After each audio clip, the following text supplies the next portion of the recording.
1 minute.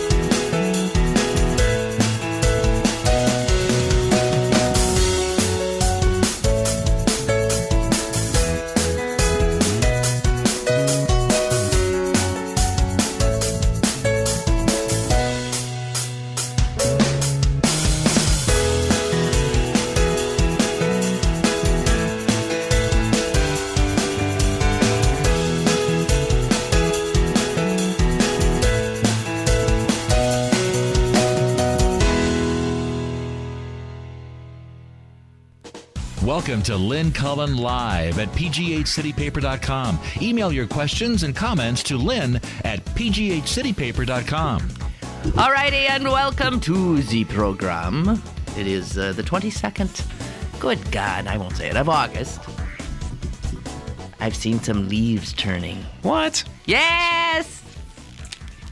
Those trees might be diseased. Well, that's true. They're just generally burnt up from the... Yeah, exactly. From the trials of this summer. Well, that's Chris Potter, and I'm Lynn Cullen, and we're going to spend the next hour. Oh, God. In spontaneous Oh, God. conversation. It sounds dreadful. Well, it could be. That's what makes radio so exciting. I know. The potential for absolute disaster. I know. Here we go. Okay, you ready? I am. Is there anything in particular you'd like to start with? No, I yield to you.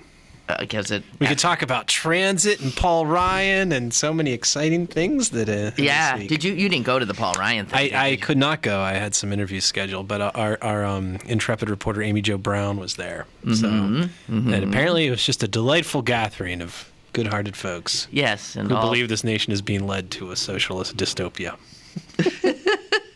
Yeah, that'd be them. Yeah, right. That'd be the right folks. Yeah. Well, you built it. That's all I wanted to say. Yeah, that's what they wanted to say. Well, you look at the staying power of a unfortunate remark, and that really was a doozy that the president came out with. But it was out of context, I know. I mean, there's nothing you can do about that. No. There's really, that's like what they did to him was one step short of just taking like individual words scattered throughout a script and then pasting them together and making it sound like he said something he didn't. Yeah, well. Or just like, what I don't believe is, and then like, just have him asserting it or whatever. I mean, it's just... But what's interesting is how they just... this is really the test. I remember when the Reagan administration was around, Michael Deaver, the press secretary, was asked. There was some story Reagan was telling on the camp, out there. I think it was about, welfare queens and... Deaver wasn't the press secretary. No, whoever it was then, whatever the... Right. So he was telling some story, I think it was about, people buying liquor on food stamps or something. And they said, well, that story's not really true, is it? And the response from the administration was, if you tell the same story 5 times, it's true. There you go. And I think I think of that. It's just this is what it is. If you butcher the same quote 10 times, then he said it. You know what I mean? Like they just don't seem to care. It's just we're going to keep making this up until people buy it. Well, that's something that the Republicans, I didn't know went back that far. I thought it had more to do with Bush's folks creating their own reality. Lee Atwater and those guys. Yeah, but well.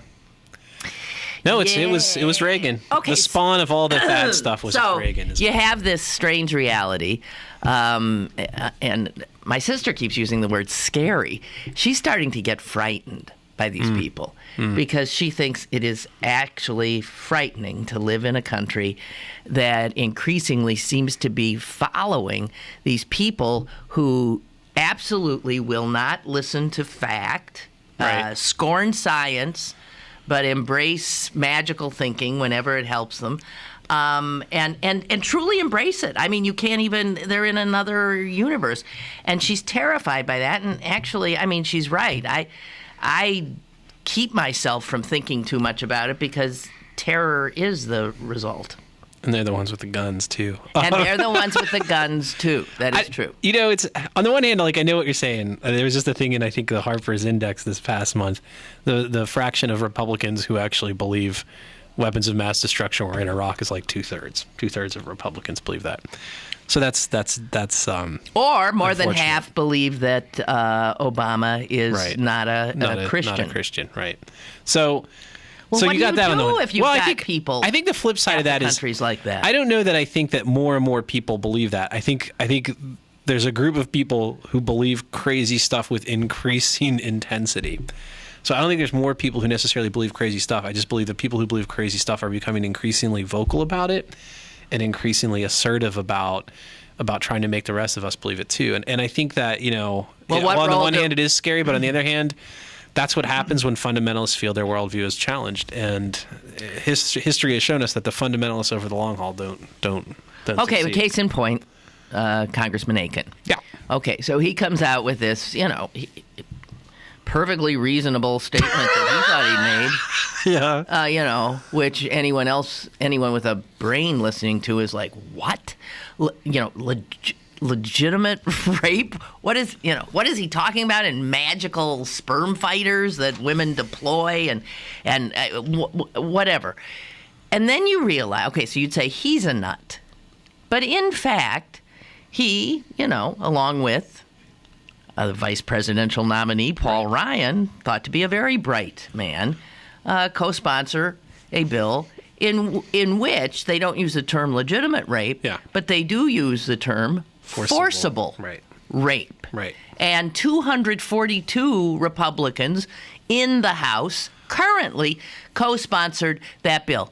What the hell does forcible rape mean and or imply? Right. I don't even, again, comprehend Yeah, what's the difference except forcible rape sounds more like legally, right? It sounds more like law. No, it sounds like more of a legitimate rape. It sounds like more. It has more of a coinage that sounds like it actually is drawn from criminal justice or something. It's forcible rape. Dun dun dun. No, I think it's a rape. They think a lot of rapes aren't rapes. That's what. Oh yeah, they that's think. right. Yeah, that's all they think. Right.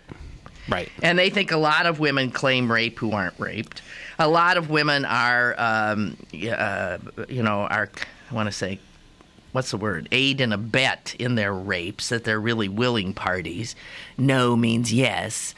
Or rape is used to get back at a guy. Mm-hmm. They don't really think rape happens all that much. And then that when it does, the woman, if she's sufficiently appalled at being violated in this way, has the capacity, just somehow by God, to have her fallopian tubes collapse and trap the sperm. Right. Well, for God. Like they're little PennDOT engineers who are shunting the traffic onto South Braddock Avenue. So, yeah. No basis in biological fact whatsoever. Right. Okay. And I think the other thing that goes on, too, is they use that language, forcible or whatever, also just to kind of short-circuit people's thinking about it, too.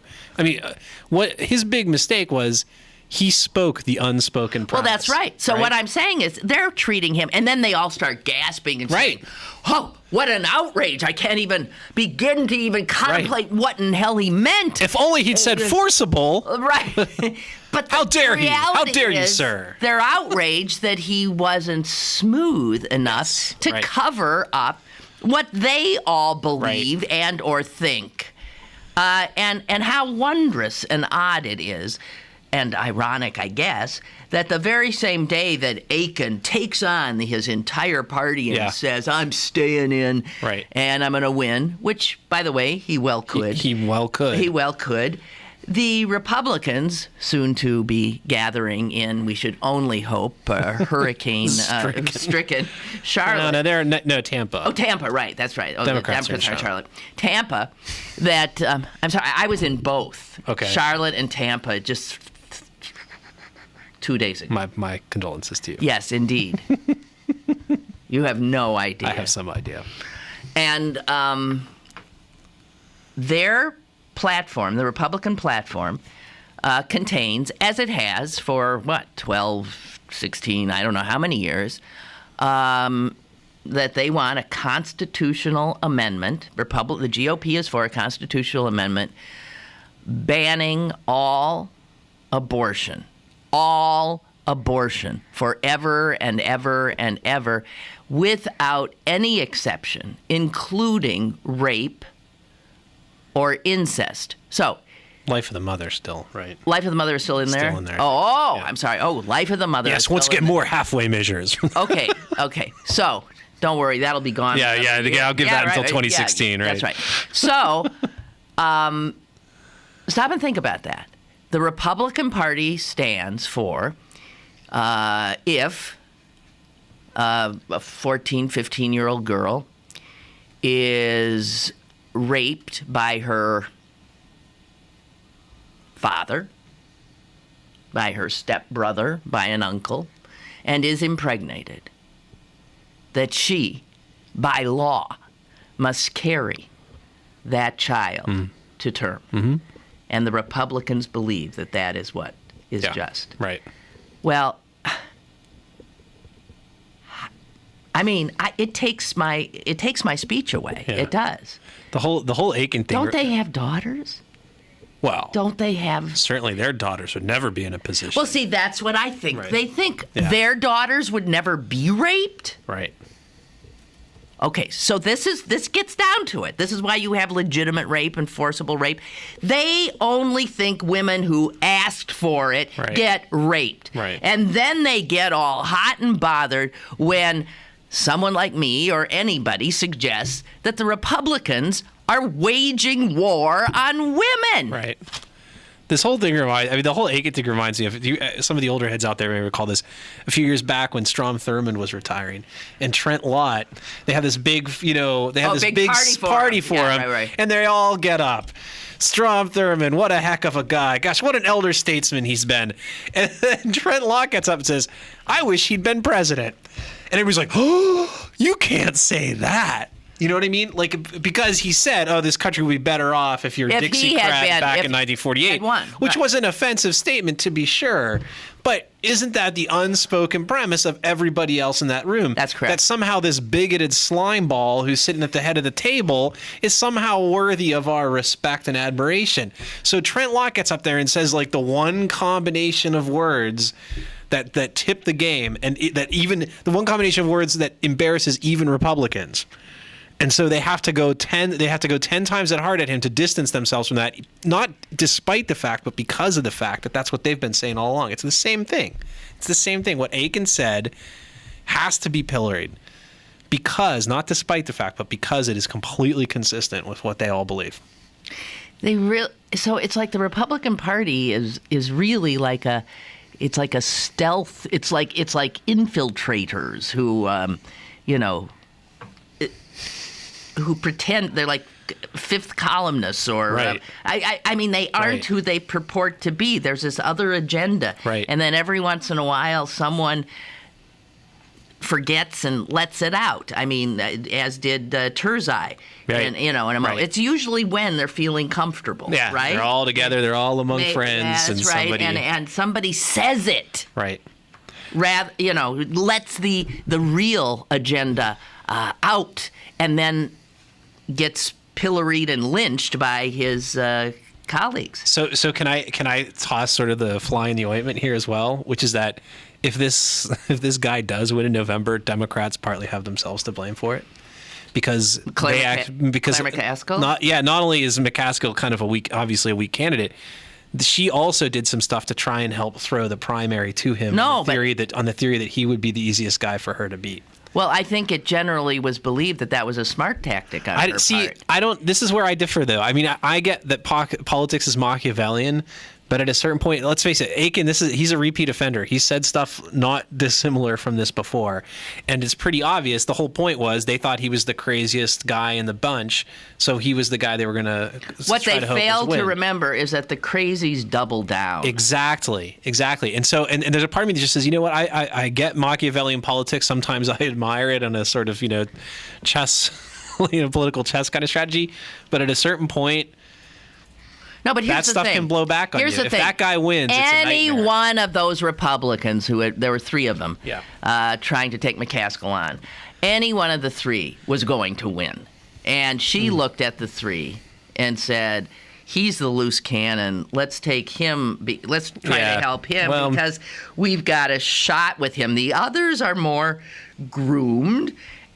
And the money's going to be there for them, and my state has turned increasingly crazy and red, and I don't have a chance. I don't know. And I don't find it entirely admirable, though, right? I mean, I understand the political calculus going on there. I'm just saying, when you do something to help a guy who's that slimy and who's that big an asshole get a nomination, if he comes back and win, you do have yourself to blame somewhat for that, I think. I don't find it an admirable strategy. Okay. Maybe not admirable, but Potter, we're talking politics. I know, but what's admirable? There's Give a me level because you're rolling the dice with women's lives, and there's something about that really, I get it. I understand the theory. All three of the Republicans in that primary agree on abortion. All 3. Yeah. Don't you still think there's still value in not having somebody get up and publicly proclaim this stuff, and then he's going to win anyway potentially? Like there's something about, like, I agree with you. Doesn't it maybe have the good fortune of waking up the folks on our side? Yeah, maybe. I guess waking up young women who seem to be out, absolutely asleep. I don't know if you. A part of me worries that if they haven't woken up already. I mean, there's no shortage of stuff to be outraged about in the past 8 months. So some guy in Missouri is going to be the thing that flips the switch for them. I mean, Well, my sister lives in his district. Oh, really? Yeah. Oh, dear. I think that's one of the reasons she's scared. She's been getting more and more scared, right? Because she sees and hears and knows, and her whole state has gone insane. Yeah, yeah. Totally controlled by these yahoos. Yeah.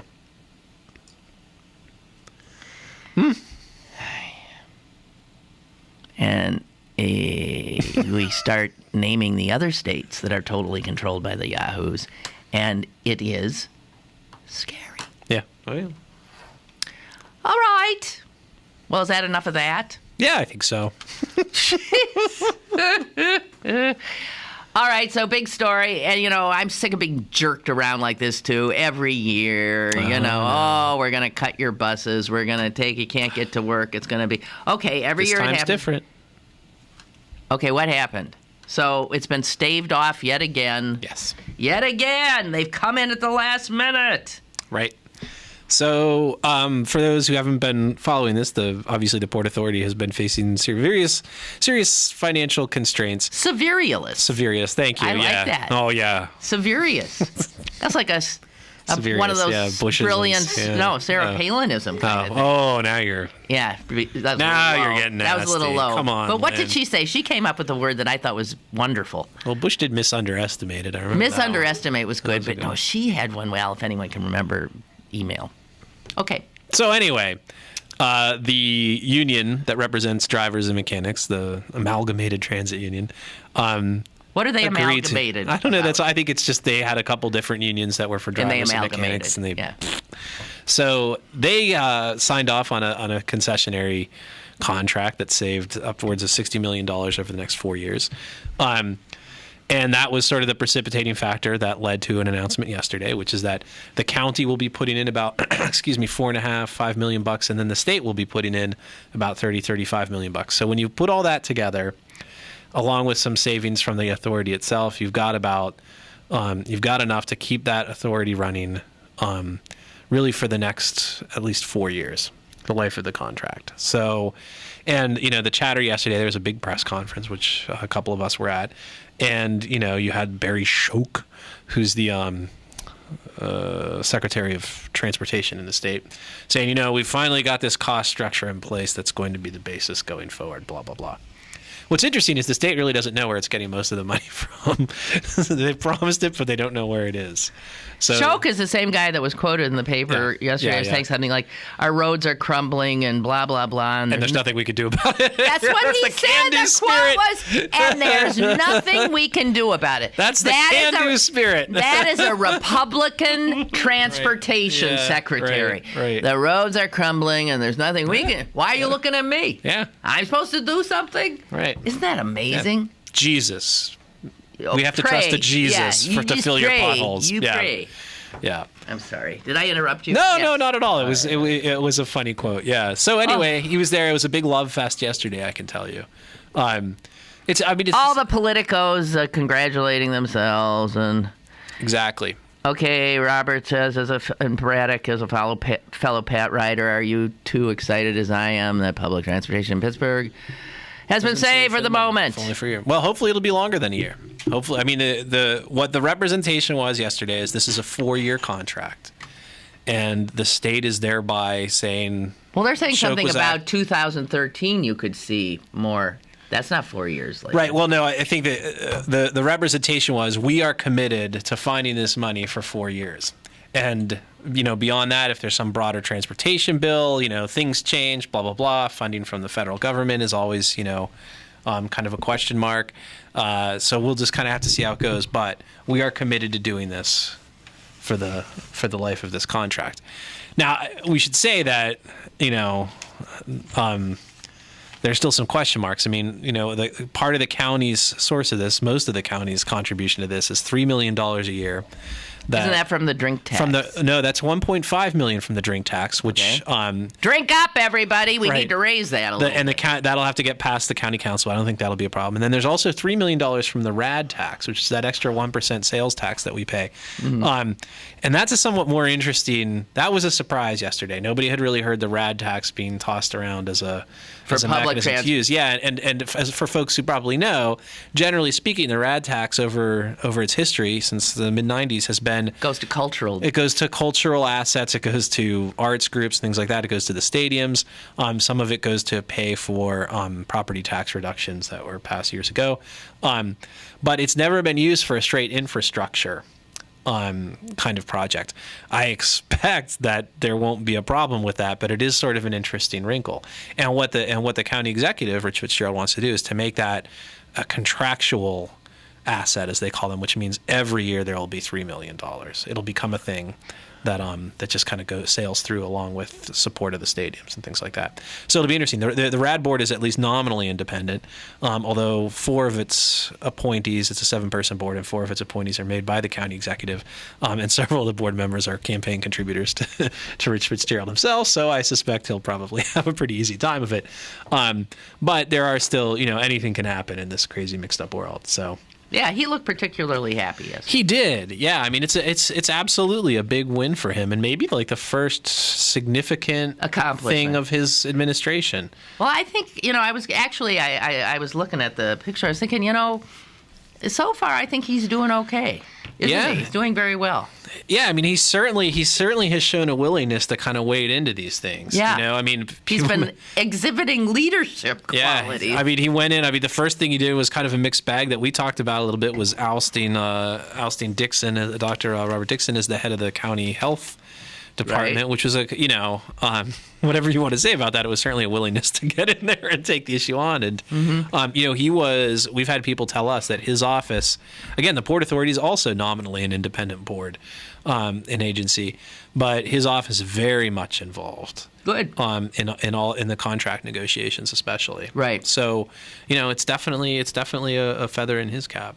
No I agree. That's what I thought too. Well, thank you so much for assuring me that I was reading things correctly. All right. Well, I'll tell you what. Let's take a break. That felt like a good place. That's right. A little breath, and we will return. And by the way, as you know, if you would like to contribute to the conversation and if Potter would get his big head out of the way, I could read that number. 412-316-3381. Thank you very much. Or you could email me at lynn@pghcitypaper.com. We'll be back. Email your questions and comments to Lynn at pghcitypaper.com or call Lynn at 412-316-3381. 3381. Lynn Cullen Live will return in a moment. Here at the GED Pep Talk Center, we've got a pep talk that can motivate you. Sometimes things don't always turn out the way you want them to. You can improve your future. Now get your game face on and take the first step towards a better life. Hurry up. Don't make me repeat myself. Whatever level of motivation you need, we've got a pep talk for you. Call 1-877-38-YOUR-GED or visit yourged.org for your pep talk and for free classes in your area. GED is a registered trademark of the American Council on Education. Brought to you by Dollar General Literacy Foundation and the Ad Council. You hear that sigh all across the country.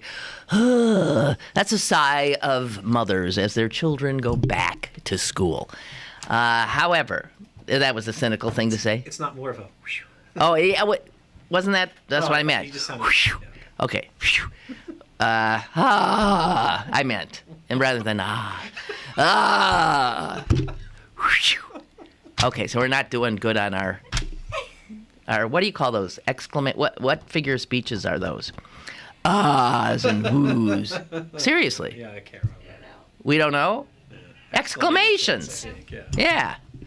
Well, insert exclamations here, depending on the feelings. The kiddies are off to school. But here's the thing that a lot of us fail to recognize.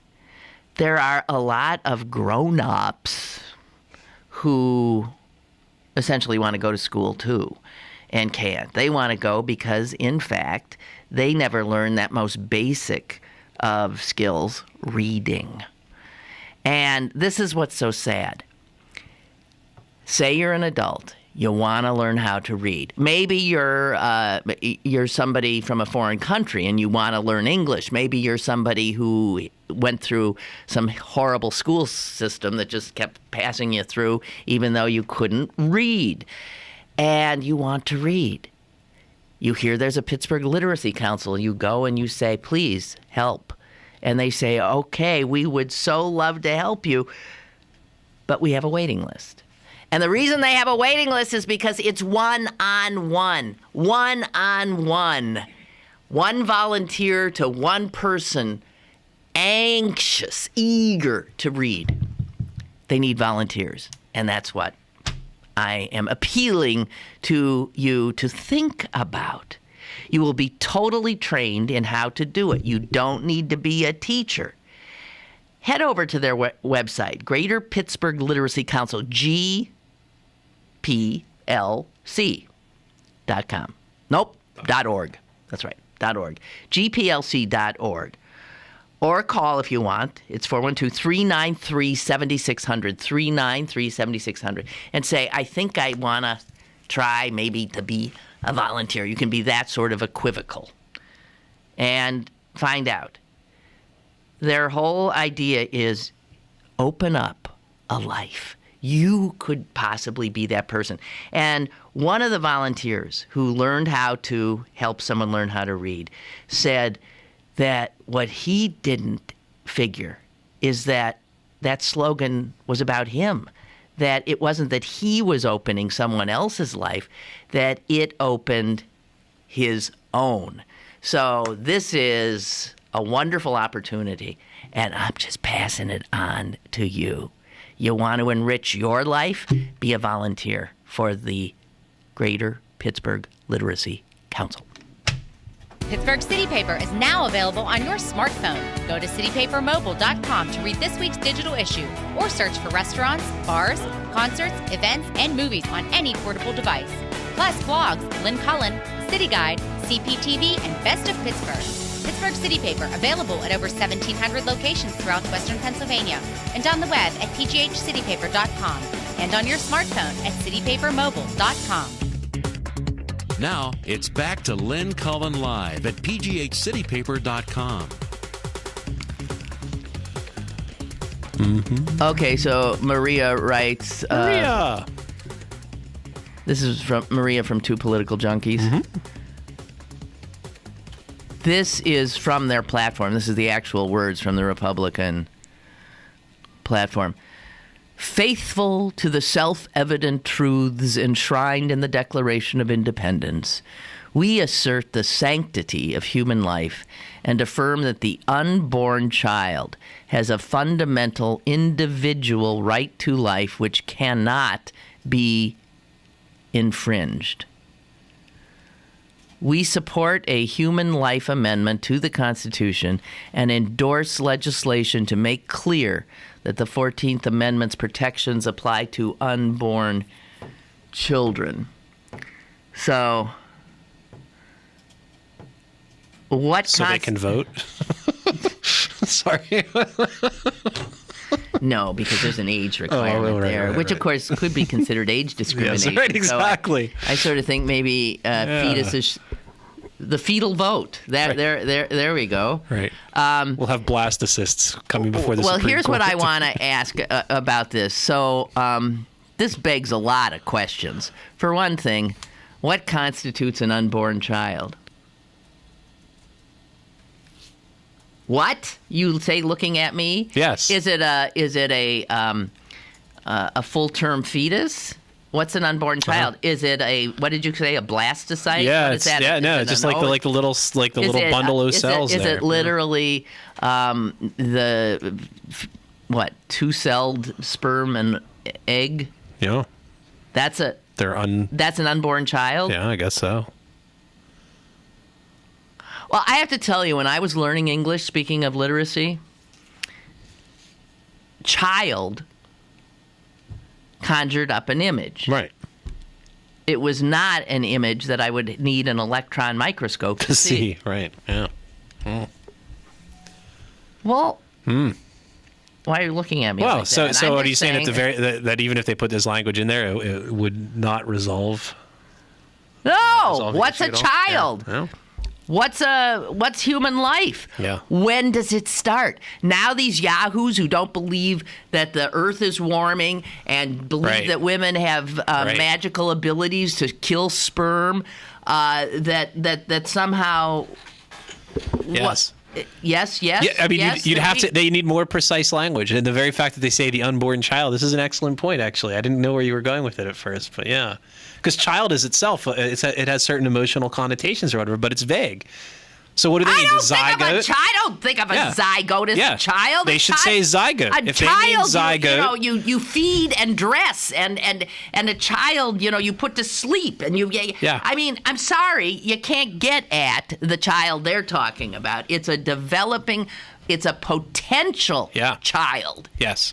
So if they mean zygote, they should say zygote. They should damn well say zygote. But they probably will never do that because that sounds like science-y language. And it makes it seem the emotional silly. punch. And it shows the silliness of the position, I think. Also, I guess this means all pregnant women will be able to deduct their pregnancy from their tax returns, even if because you have born. a dependent the minute exactly. The minute they have a dependent child. Yeah. So, and here's the other thing. Good God. Yeah, you get money from the government for getting I like that. Not to mention the welfare checks. Here's the other thing, and I hate to bring up religion, which these same folks are so into, but a lot of religions have defined when life begins. Yes, that's right. Oh, somebody called and hung up. That's okay. A lot of religions have defined it. My understanding is my religion does not define human life. The moment of conception. It would not call that bundle of cells a child. And what about yours? You don't even know. No, it's also not. Not a child. Yes. Well, then who the hell are they to tell us what a child is? Yeah, First Amendment thing. Yeah. Do you know even Saudi Arabia allows abortion in cases of rape and incest? Well, of course they do. They're Muslims. No, and that's after they've stoned the woman to death. Right, then they will abort the child. Right. It's abortion through stoning of the mother. A strange thing to laugh about, Lynn. Oh, God! So you're saying our fundamentalists don't even... There, help us! Help us! Jesus.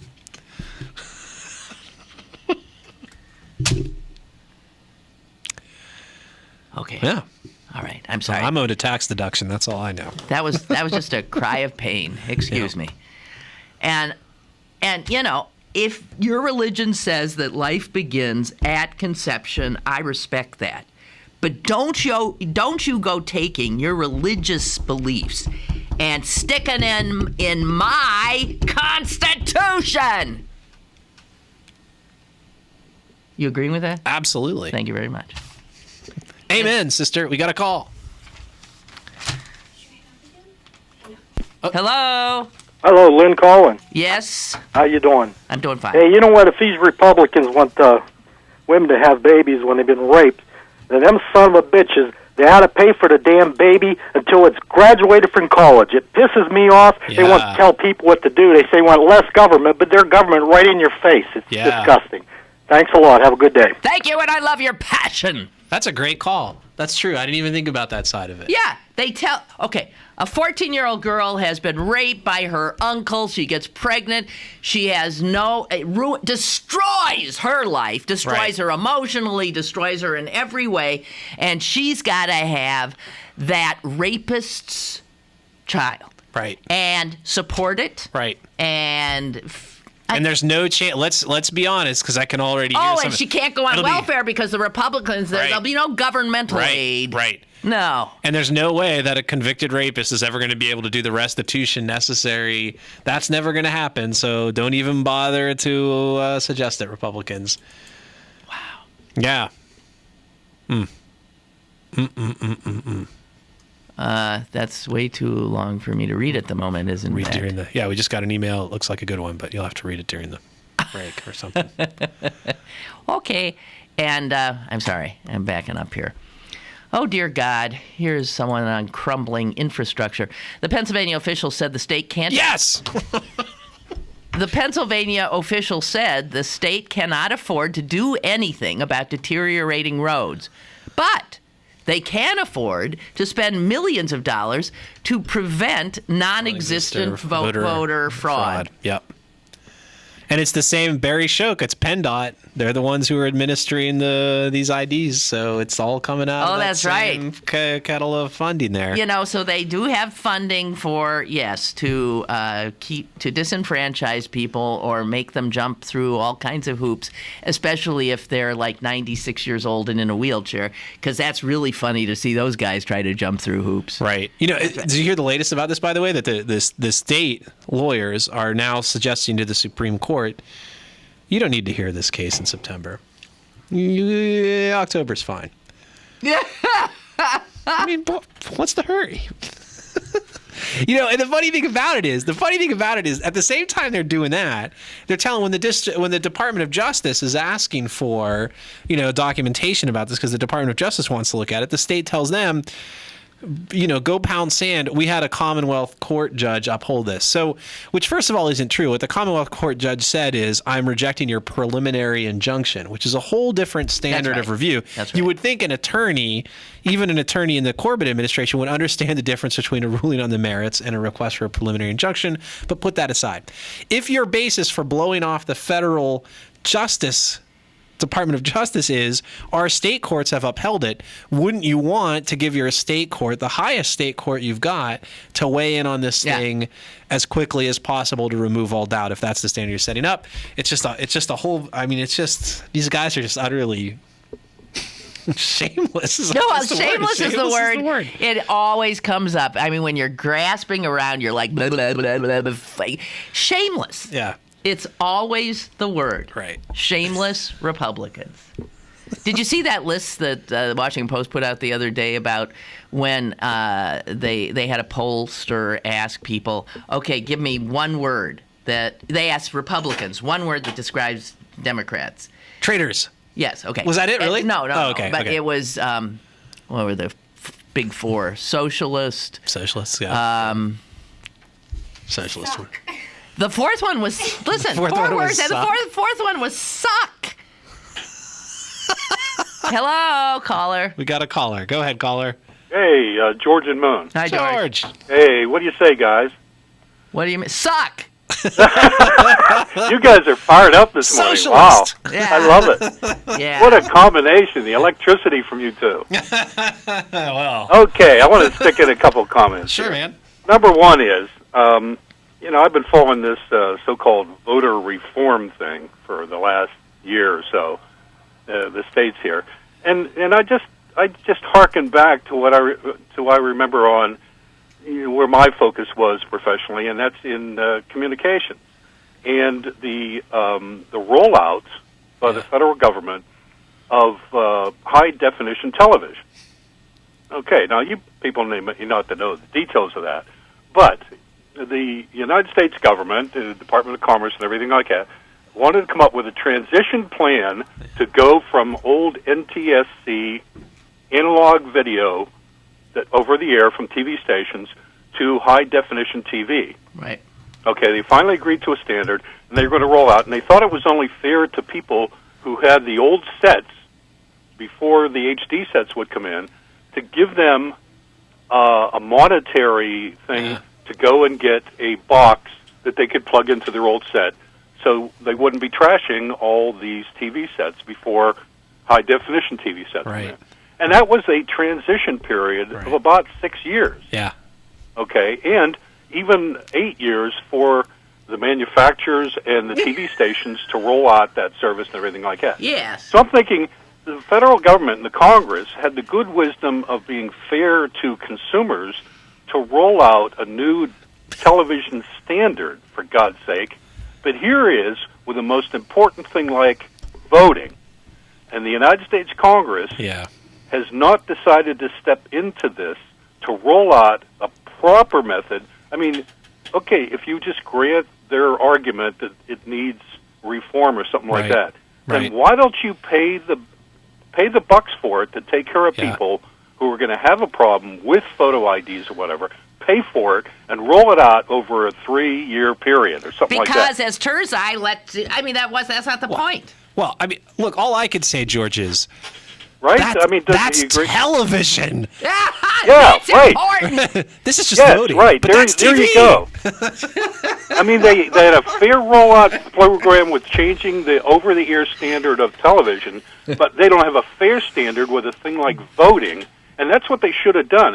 And we can argue about whether whatever ID and everything like that, but they should have had a national program from the U.S. Congress and not let these states do this individually with a bots program of different standards and requirements, and especially Pennsylvania cramming it down the throats of people within 9 months. Yeah, right. That is like, if there isn't a challenge by some constitutional lawyers, then I give up on this country, Right. Really. Well, I mean, Seinfeld reruns are every American's right, George. I mean, I'm sure, and I have a feeling that the constitutional argument will be the airwaves have always been regulated by the federal government, and elections have always been delegated to the states ever since 1794. So yeah, but remember what they did as a result of the flukes in the state laws. Well, they do have. That's true. That's actually a very good point. That is a very good point. The Congress passed laws. That's right. To clean up that stuff among the states, can't. And they provided money for it too. Yeah, that's fair. But looking toward the current Congress to have been party to anything that made any sense at all is an impossibility because they have no integrity and they don't want to work together for the better of all the citizenry and the voting public. No, but the voting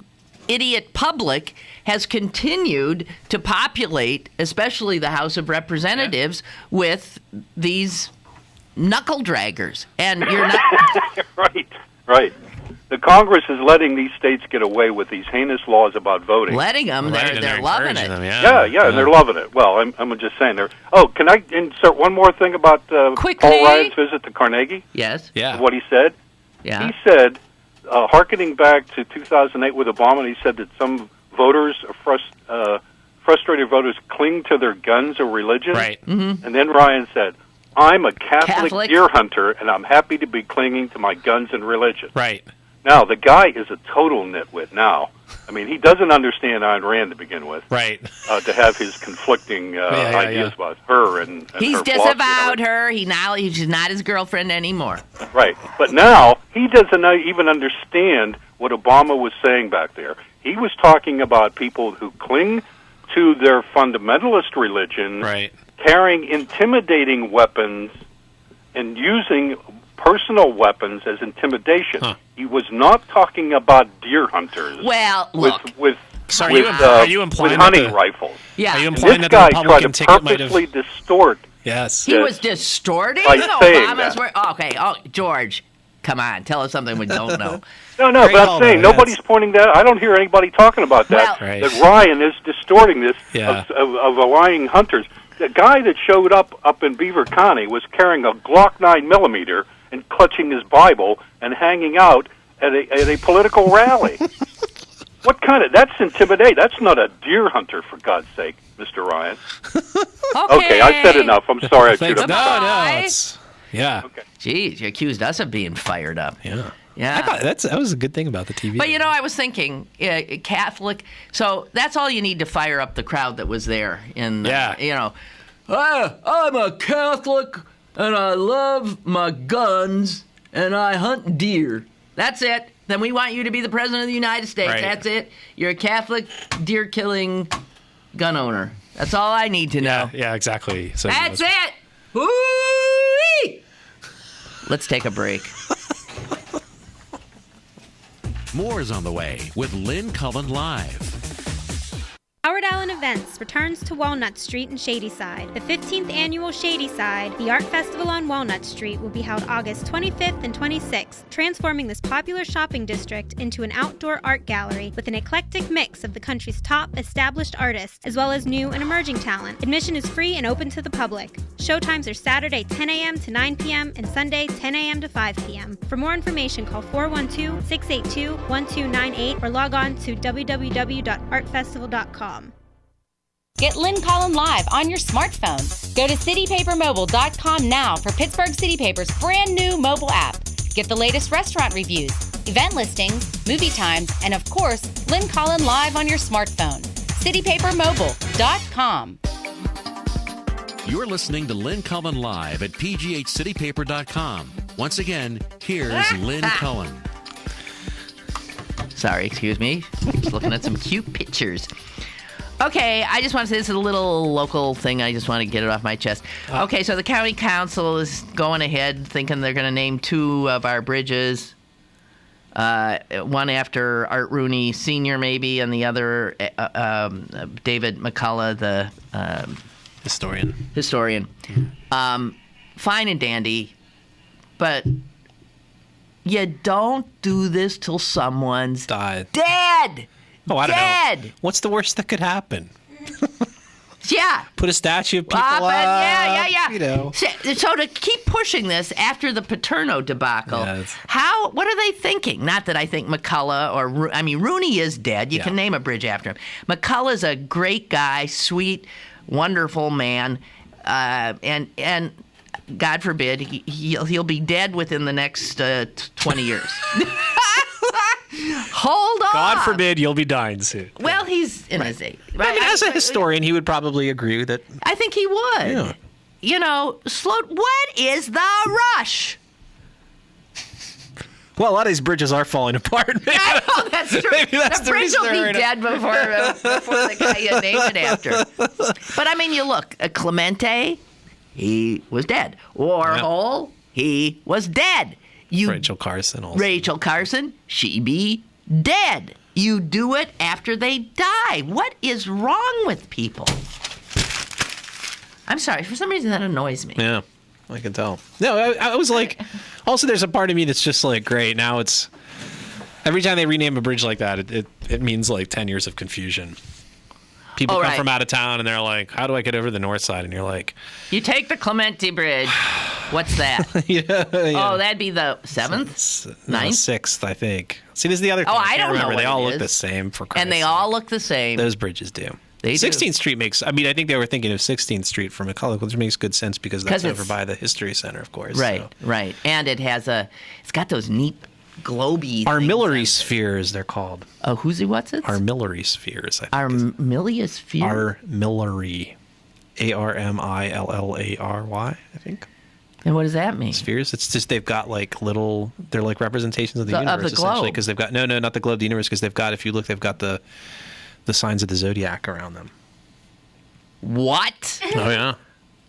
What? They have magical thinking, astrological. It's actually the signs? only thing keeping the bridge up. Invocations to the ancient gods of Well, Greece. that in fact may be true. So I often forget this part, but Potter is the editor of the alternative weekly Pittsburgh In City town, paper. Yes. Yes. Thanks for noticing. Yeah.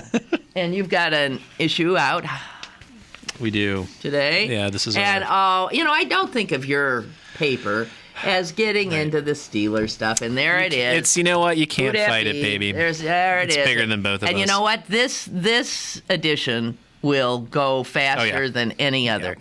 Steeler. Maybe not faster than the one where we put tits on the governor. Yeah, tits on the governor was that one moved pretty fast, I have to say. So that's Charlie Deitch, our news editor and resident football steakhead. I say that with love. He's basically into spent several days up at training camp in Latrobe and interviewing numerous personnel on the field. He probably liked that assignment better than sitting through the Jordan Miles trial.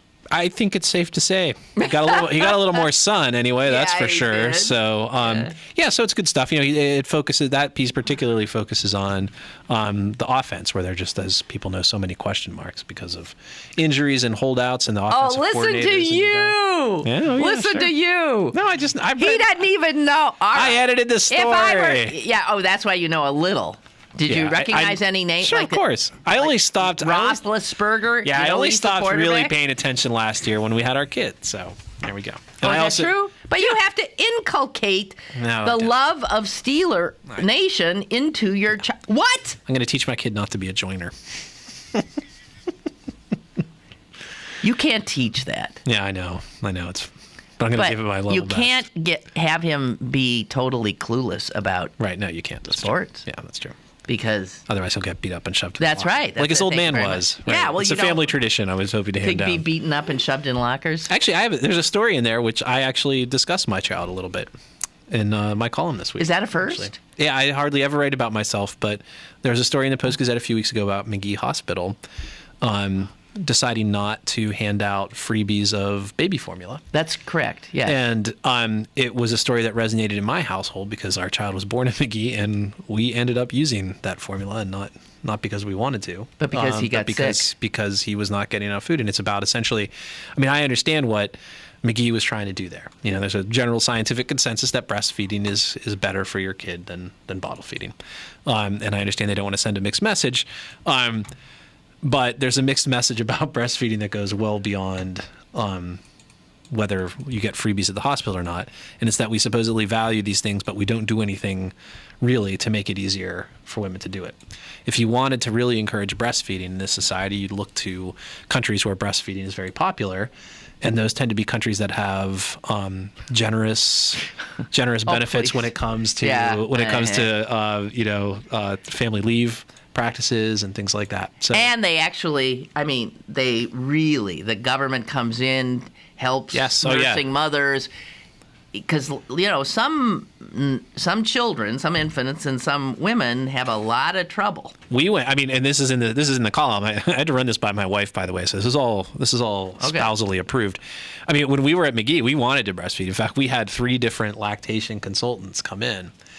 And I think part of the problem was we had 3 different lactation consultants come in, and they all had different approaches. What these are all people who worked at Magee who came in who were why did you have 3 separate ones? Because I didn't get into this story because it just of word count. A lot of babies get born at Magee. That place churns out infants like the Homestead Works used to churn out ingots, and you can't necessarily. They're all on different shifts. So you have different people come in at different times, and they're different folks because they're on. Yeah, sure. They're in this kind of like high volume business essentially. So we just had different people coming in over the course of the day we were there, And when we got sent home, the last lactation consultant was like, I'm a little worried. Your baby seems to be losing weight. Bye-bye. And goodbye. And out the door. So we were back in a hospital, and it was not the same hospital. In fact, ironically enough, this isn't in the story, but we ended up at St. Clair Hospital because our pediatrician knew the doctor there. And St. Clair Hospital was also quoted in this Post-Gazette story.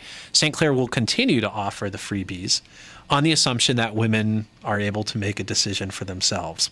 They encourage breastfeeding, but they put it out there for those who need it. I would say of the two hospitals where we got the most support St. Clair for breastfeeding was St. Clair, because we had one person who worked with us the entire time we were there. And we were there only a slightly less And amount St. Clair of time. is still at what, an independent? It's an independent, it's a community hospital. It's tough to make a comparison between the two because one's a community hospital and the other is Magee, part of this. And the other is a insatiable behemoth. Yeah, or part of one anyway. Yeah. One of the limbs of the behemoth, I suppose. But so anyway. You said behemoth? Yeah, I just did that to piss you off, actually. Is that what you think it is? I have no clue. I just thought I'd say it differently to irritate you. You did. So, it's like we're a married couple. A not happily married couple. Right.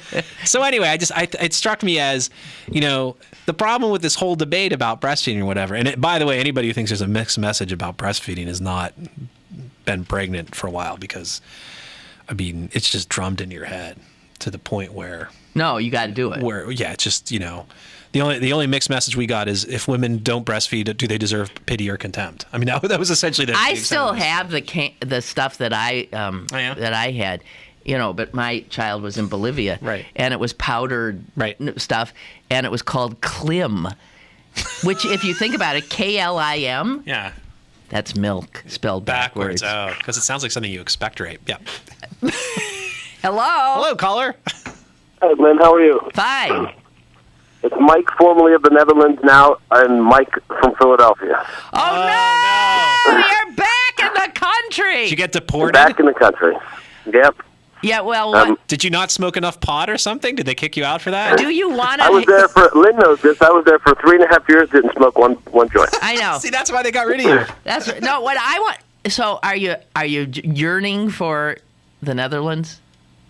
Yeah. Yeah, it's we miss it terribly. We had friends there. We had a life there, and we do miss it. We love it here because we have family and friends here. But yeah, I miss it. You drive 2 hours there, and you're in Brussels or France, and you drive 2 hours here, and you're in New Jersey. So it's a little different. Or maybe if you're lucky, Reading. Right. So, and the roads, the state of the roads, I imagine, is better in the Netherlands. Oh yeah. In fairness, is it first Reading of all, the it's all Paris flat, so you don't have to worry even if it does snow. And there's no toll roads, of course, because your taxes pay that. It's all highway systems. Of course, Germany has the Autobahn, but the Netherlands has just as good a highway system, and the roads are like glass. The roads are like glass. What do you mean? They don't have contracting in the winter, and potholes don't exist in Europe? Well, it doesn't. It doesn't get as cold there as it does here. That's the truth. They don't get it never goes really below 30 degrees. They do freeze, and they do get some snow, but certainly not like here. I think because of the maritime temperature, the maritime climate, everything just blows over. The ocean moderates the temperature. But the one brilliant thing is they do every bit of construction at night. Every bit. There's no construction what is the during point of that? You mean you can't inconvenience people? What is the point of that? We were there for 3.5 years. I never saw one bit of construction. And not only that, but they clear the roads during the day. So, when you're driving here and you get into one lane, you're thinking, why is there only one lane of no one's working, traffic open? Right. And there's no construction people. They move those barrels off the road, and then at night they put them back. Well, welcome to the land of total insanity. Yeah, and speaking of the breastfeeding and the postnatal care over there, they have all midwives over there. Yeah. And most people give birth in their homes, which we thought was rather odd because, it's just different from us. But they have midwives. They come there. They set up like a whole table for you to give birth right at your home. Yeah. You stay there, and then a midwife comes to your house. I think for every day for 3 weeks. Yeah. Just to check on you, make sure that there's that everything is fine. And before that too, they come once a week for 3 months before you give birth. Yeah. Can you imagine a transportation secretary in the Netherlands saying, our roads are deteriorating and there's nothing we can do about it? Well, they wouldn't do it because there'd be a revolt because people pay their taxes are so high. Yeah. So because people pay the taxes are so high, people demand certain things. Yeah, they have a stake in it. Yeah, that's interesting. Well, I don't know what to say to you, Mike. So this happened because your wife's job, she got transferred back to the States? She's back in the States. Mm-hmm. Yeah. Damn. Well, I don't know what to tell you. But Welcome. we may be going to Switzerland in about 3 years. So, because the company, if you saw the 60 Minutes piece, a lot of companies are moving to this little town in Switzerland, and because of the taxes. Oh. And so we may be going there as well. So. Oh, I thought it was maybe for the chocolates. No, for the Swiss precision watches. Yes. No. I'm going for the milk for the hot chocolate. Yeah, but I gotta tell you, Switzerland ain't gonna be as much fun as the Netherlands. Yeah, it's. I don't think so. I don't think so. But you know what? It'll be more fun than Philadelphia. Well, I don't know. I love Philadelphia. I've told many people. I grew up in Pittsburgh. I was there until I was 35. I know. And I told a lot of people, listen. If I would have known Philadelphia was this cool, I would have moved here years ago. Okay. Well, I know you promised me once a historic tour, and I'm that offer still stands. Okay. So you tell me when you want to do it. Okay. Great. Fantastic. Well, welcome back to the floundering U.S. of A. the land of legitimate rape. Yes. Yes. Okay. Bye. Thanks, Lynn. Bye-bye. Bye. Oh dear Lord. Oh well. This is bad because I was hoping to kind of hit him up for a couch someday if I was ever in Europe. Never met the dude, but I just thought he'd probably put me up. Well, I met him for lunch when I was in Amsterdam. Nice guy. Nice guy. He was a school teacher in Philly. Yeah. And he also did, I think did some tours of, like a tour guide-y person. Yeah. So, do you know I've never been to Philly? I have a couple of times. And I did not like it. You didn't like it. And I'm not even the historic part of it. No, I mean, I don't dislike big cities. I like New York. I like Boston. I like a lot of big cities, but I did not care for Philadelphia. Okay. It was dirty. Dirtier than New Pittsburgh. York. Yeah. New York is not dirty. Yeah, I don't think New York's bad at all. No, it's not at all. I didn't. There's nothing about Philadelphia I liked. I'm afraid. Okay. Except for that museum with all the body parts in it. That was cool. Yeah. Yeah. Okay. All right, that's a good note to end on. I think we're done. Hey, thank you very much. I enjoyed the hour. See, it all worked out in the end. It all worked out in the end. Pick up your Pittsburgh City paper. And thank you very much, Chris Potter. Tomorrow, Tom Sokolowski will be here. I hope you will too. Bye.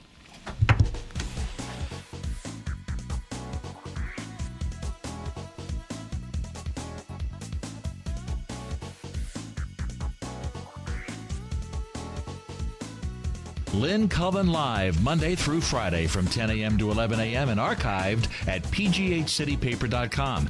The opinions expressed on Lynn Cullen Live are those of the host and do not necessarily reflect the viewpoints of Pittsburgh City Paper, Steel City Media, and its advertisers.